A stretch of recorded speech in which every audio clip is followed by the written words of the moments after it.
હું બધાને કહેવા માંગુ છું, પબ્લિકલી બધાને કહેવા માંગુ છું કે મારી સાથે કોઈ બી લવ જિહાદ નહીં થયું, મેં કોઈ બી મારું ધર્મ પરિવર્તન નથી કર્યું, મારી સાથે કોઈ બી પ્રેશર નથી કરવામાં આવ્યું.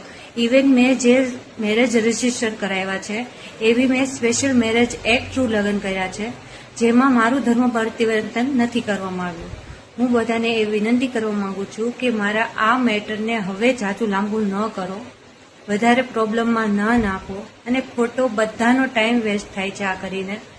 એટલે મારા ફેમિલી જોડે આઈ થિંક મેં 2.5 કલાક પહેલા વાત કરી, મારી સિસ્ટર જોડે વાત કરી, મારી મધર જોડે વાત કરી, તો એ લોકોને કોઈ બી આમાં રસ નથી, આગળ કાર્યવાહી કરવામાં કોઈ બી રસ નથી.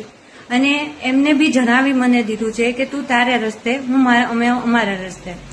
તો ફિર આ બધા જે સમાજના આગેવાનો છે, આ બધા જે નેતાઓ છે, એ બધા આ મેટરને શું લેવા વધારે કરવા માંગે છે?